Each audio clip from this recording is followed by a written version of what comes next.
Hey guys, Peter here to do an album review. Today I'm here to tell you all about the latest from Principium Est 7 out October 23rd on AFM Records. This album has 10 tracks, 48 minutes in length, and this is the band's 7th full-length studio album. The lack of creativity that went into naming this record is definitely not a representation of the creativity that went into making it. Starting off with the opening track, A Day for Redemption, a song that has a built-in intro into it. It really showcases what this album has to offer. That opening song gives you a glimpse in what the rest of the record is going to be. The consistency of that song, the quality of that track stays true throughout the rest of the record, through every single song, all the way to the end. And it finishes off with one of the stronger songs on the album, My Home, My Grave. This tells you how consistent this record is, that allows itself to be as strong at the beginning as it is at the end. And these two songs are very interesting because I felt that there was a lot of similarities between them. Not just in the atmosphere that they have, which is this cinematic, over-the-top atmosphere, but in the way they're constructed, in the way they're delivered. There's a lot of similarities between them. So these two songs are almost twins.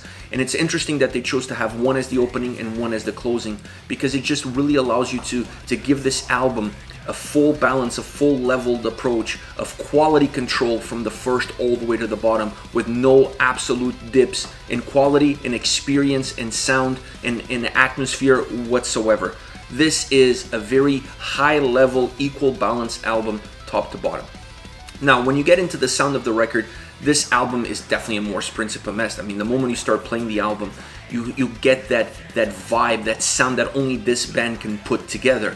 That combination of orchestration, keyboards, and guitar melody that create this incredible sound wave that transports you within the songs, but then it transports you from song to song, weaving itself in and out, just really creating these incredible harmonies, these incredible melodies that almost transcend the album itself. This is a record that has an incredible atmosphere throughout, very cinematic from top to bottom, perhaps one of their most cinematic albums to date. This record feels almost like a movie score more than it does just a regular metal record. That is the kind of experience that you're going to get listening to this album from a sound perspective. Now, when you go deeper into that sound, you start to realize the importance of Andy Gillian to this band. I don't even want to imagine what this band would sound like without him. He's such an important factor. He has such an important role in how this band sounds and how these songs are put together. Beyond playing the guitar, beyond the musicianship that he has, he's a great composer. And he showcases that on this album by constructing songs that really become bigger the moment you listen to them, and the more you listen to them, the bigger they become. These songs have a heartbeat, these songs have life, these songs have a soul. And the way he plays the guitar, and the way he brings all of these elements together, and the way he envisions and puts these songs together is really a representation of his genius, of his ability, and the vision that he has for this band and where he wants to take them. Now, as far as vocals goes, I felt that Ville was his signature self. What you get at the top is what you're going to get at the bottom. He has a signature approach, and he doesn't vary that much from that approach regardless of what the song calls for. There are songs here and there where he changes ever so slightly, perhaps coming in with a little bit more aggression, a little bit more strength in his approach, but those changes are very minimal and happen very sporadic throughout the album. The rest of the album is very consistent from a vocal perspective. Nothing really changes too much, but that is more Principium Est as well. So you have to give him credit for not trying to do too much, not trying to change the songs too much, and not try to overthink the tracks. You just need to do what you always do, and that is being consistent with your vocal delivery and give the songs the heaviness, the strength, the power that they need, because they're super melodic. There's not a lot of heaviness from the sound, taking a guitar here and a drum there. Overall is a super melodic record, and you need something to increase the heaviness level, and that something is always Ville's vocals. So it's very important that he stays consistent, to bring that balance to the forefront, to allow the songs to feel melodic and still heavy at the same time. Overall, this was a great experience. This is a magnificent Principium Est album. It's melodic, it's heavy, it's powerful, and it has a consistency and quality across all 10 songs that is very hard to find.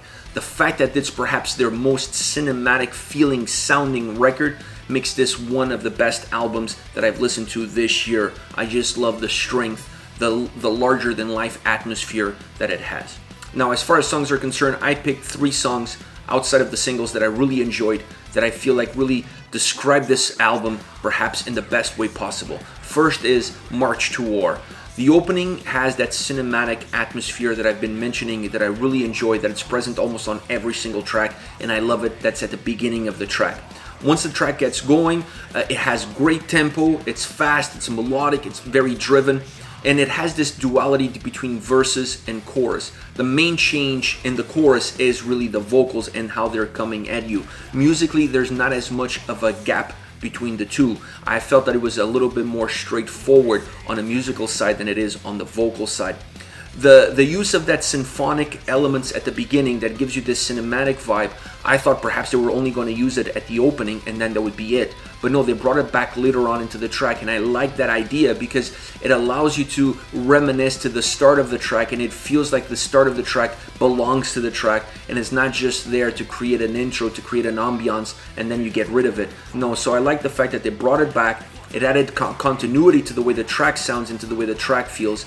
And this song then also has one of the best solo on the albums. I mean, picking the best solo on this album is nearly impossible because every song has quality solos. But this one, I really like how it sounded. I really like where it was placed and the dynamic and the life that it gave to the song itself.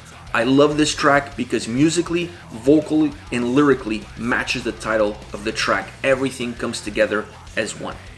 Next, At the Shores of Silver Sand. Great tempo, great riff. And it stays like that until the first chorus hits. Once that first chorus comes in, the orchestration comes in, the song slows down, the delivery slows down, and then the solo that comes right after that is absolutely outstanding, out of this world. In my opinion, and that's my humble opinion, the best solo on this record is in this song. First of all is the surprise of having the solo that earlier on in the track. It's how it sounds, it's how big it is, how much energy and life it gives to this song. All of these things put together makes it, in my opinion, the best solo on the record, at least the most memorable one. I love the dynamic that this song has. I love that it has one speed, one energy, and when it gets to the chorus, it changes absolutely on a dime. It changes completely. It changes from a vocal perspective, it changes from a musical perspective, becoming a lot more methodic, a lot more melodic, and becoming bigger. It gains a lot of volume in that chorus. The chorus has a lot of substance to it. An absolute masterpiece of a track. Last but not least, the last song on the album, My Home, My Grave. I love this closing track. It's phenomenal. The opening, the piano opening is enormous. It has so much life. It has so much melody. Like I said, very cinematic. This is something that's true almost on every single song on this record, and this piano opening is just outstanding. The sound is big, is alive, it has energy, has melody, and then when you bleed into the guitar, because it goes from the piano, the melody starts to fade out, it starts to pick up how the guitar sounds, and then the guitar comes in, kicks in the door, and you feel like it just ignites the track. It's the perfect transition. It has the perfect built-in intro that allows itself for the melody to continue from a piano into the guitar almost seamless. I love how it moves. I love the melody that it has. It's very driven. It really pushes the song forward. There are some slight variations in the vocal approach. Perhaps this is the song where you start to notice Ville work with his vocals a little bit more, changing a few things, changing the approach, changing the tone, changing the delivery, changing the aggression. But this is a song that really called for it. Otherwise would start to become a little bit repetitive. You really needed to do something vocally in order not only to change the heaviness that the track needs to have, but also to change the direction of the song a little bit. So Ville did a wonderful job changing a few things, not too many, just enough to give you a different feel, to give you a different look, and to allow the song to gain a little bit more of a dynamic mechanism to change how it moves along from beginning all the way to the end. This track specifically in the chorus has this symphonic death metal approach to it. It's very symphonic, it's very over the top, and it makes the chorus very bombastic, very hooky, very catchy, and very memorable, allowing the song to really finish off this album with a display of fireworks, if you will. This track is the equivalent of that. I really like how this song is constructed and how it is delivered. This is it. This is more Principium Est with 7 out October 23rd on AFM Records. Let me know your thoughts on the band, on the singles. Use the comment section below. I'll be reading those and getting back to you. Take care, guys.